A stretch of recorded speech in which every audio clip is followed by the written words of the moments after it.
Hi everybody. Today is the 3rd of December of 2024, and I just wanted to jump on this afternoon and welcome you to Inspiration and Networking channel. I'm Donna, and I just wanted to wish you a very happy belated Thanksgiving. Hope everyone had a wonderful holiday. And we still have Christmas coming at us, and so hopefully you're able to get all your shopping done and out of the way before the holiday and have a relaxing time. Still don't have any snow yet in the part of Washington where I live, Washington State. I live in eastern Washington, outside of Spokane, and we've had a few flurries, but nothing really that accumulated or is sticking. However, it does look like we have some in the mountains, so it's coming. Anyway, and it will turn this into a winter wonderland, which is absolutely beautiful. So I wanted to talk today a little bit. I wanted to thank some new subscribers. I did get some new subscribers, so thank you. Not sure if I'm actually getting in the feed or the algorithm or whatever yet, but I'm just going to continue to post videos and share thoughts and ideas with everyone, and just keep myself out there so I can continue to show up for my subscribers, and also to hopefully gain some more soon so we can really get this channel off the ground and really start networking and helping each other to grow our channels and really offer some great inspiration and amongst each other. So that's how we help one another grow. So anyway, I also wanted to remind you that I have a video series on the channel about home loan financing. I just have a video that I'm uploading this afternoon that I just did on bank statements, and so it explains the role that bank statements play in the home loan process. I did one the last time on credit, and I did an overview. The first one was just kind of an overview of what the application goes through in the loan process from start to finish. So just kind of gives everybody kind of an overview idea of that. Next time, the next video I'm going to be doing is in that series is going to be on pay stubs, and so we'll talk about those, and maybe some W-2s as well. So that information will be in there.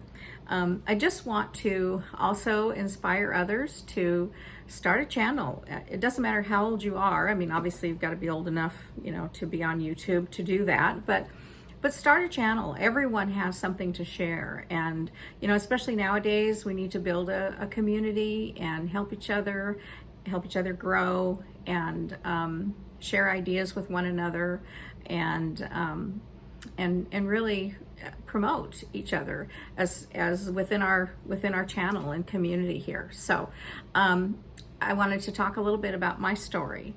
Again, I mentioned that I was in mortgage banking for 35 years. I didn't do that all of my life. I'm in my 60s, and so I got into mortgage banking back in early 1980s, when the interest rates for a home loan for a 30-year fixed rate mortgage was 19%. And now, mind you, the home prices weren't as high as they are today, but in the area where I lived and worked, they ranged anywhere from 50,000 all the way up into the low 100s. And of course, those are, $1 million homes today, those ones that are in the low 100s. And the $50,000 homes are probably $500,000 to $750,000. So things have really changed. But as I said, the interest rate was 19%, and that was a lot of money. And so when I got into the industry, there was this loan program that had been introduced. It was called the 1-year ARM. And an ARM is an adjustable rate mortgage. And they were an okay tool at the time. It had a start rate of 13 5/8% or 13.625%, and people who were paying 19% or 18% for their home loans were jumping into those for a while. And so finally, the market kind of relaxed a little bit and rates came down, and so people were able to even refinance out of those. And And you know, the market has been what it has been, which is it's constantly changing. And that is the one stable thing about the mortgage business, is that it constantly changes. So it's very susceptible to interest rate fluctuations and changes. You know, when the Treasury Department decides that, you know, they need to raise rates or lower rates, it affects the mortgage market most often, almost immediately. So even thinking about it, even mentioning, well, we might want to drop those rates, we're not sure how much, you know, we haven't, at the next meeting, we might do this, we might, you know, whatever they say. And so the market will respond.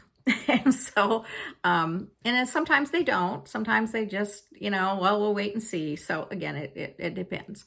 But, you know, right now it is, you know, the interest rates are higher than what they were a couple of years ago. And the market is slower. But homes are still selling. I mean, I see in my travels throughout the day, I see home for sale signs up, and then within 90 days, they're closed and sold. So, you know, things are still happening. People still buy houses no matter what the interest rate is.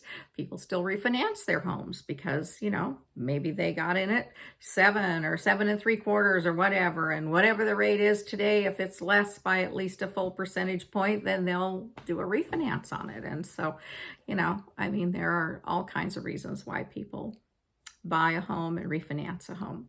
So anyway, I was in the business, got in the business, as I say, in the 80s, took a 4-year sabbatical from it, went to work for the Boeing company, and I worked in the engineering division. So I do have a couple of engineering skills, but I enjoyed that, except for the fact that I could never get into a position that really paid me well. And I was a single parent, single mother of a child, and child support was one of those things that was never able to collect from the person and her father. And so I knew that it was me and all me, and I had to just work and earn a living and support us, and I did.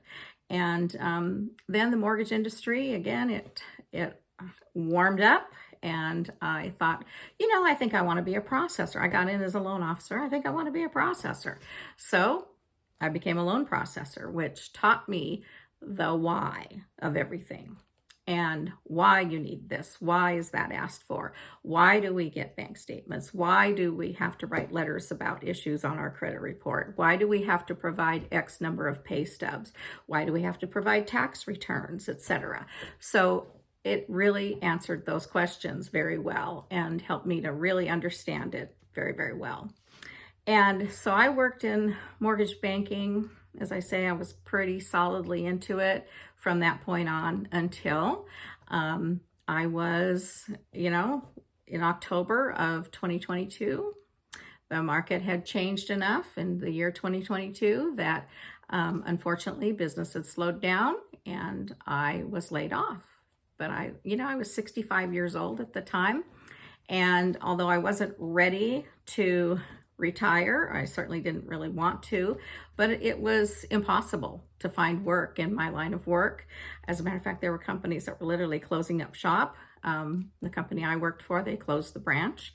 And so, and I don't even know if they're still around. They're a company based in another state, so I have no idea even if they're still around. And they may be, I don't know. But typically that's what they do, is they'll close branches in certain areas, and then they will, they will kind of, draw themselves in until the market changes again, and then they'll start getting, ready to expand back in those areas if they see that the market supports it. So, but anyway, I wasn't able to find anything, and so I was able to start drawing my Social Security retirement income, and that's what I live on. So I do not have a pension. I was one of those people that I worked for companies that were too small, and at the time they didn't offer pensions. And so there was no Roth IRAs that I could buy into, and I frankly needed every penny to raise my daughter. And she is a nurse manager now, and a very successful person. And so she has a wonderful work ethic and has worked very hard to gain the accolades she has. She's continuing with her education and going for some more letters after her name. And so I know she'll be very successful at achieving that. But that's kind of my story. And so, you know, I started making YouTube videos. I was inspired by Dodash. I absolutely adore that girl. She is so inspirational, and she's such a bubbly person, and I love watching her. And I watch her almost daily. I choose a video, and she makes several a day, which I probably should. And I think as we go on here, I'm going to make some more videos rather than, you know, once a week or once every couple of weeks. I'm going to get into more of a routine here where I'm making more videos per week. So that will be picked up. They'll be picked up by the algorithm and be more visible, and then we can grow, and it will hopefully be able to inspire more people. That's my goal, is to help people, and we will not only help others but help ourselves. So anyway, if you're new here, welcome, and please like, subscribe, and share with anyone who has a desire to start a channel, or if they have a channel and they've kind of just sat on it for a little while and thought, you know, maybe I'll get back to it. I mean, let's inspire each other. And so please make comments below, and I look forward to welcoming new subscribers and also reading your comments. Thank you, and have a great day. Bye.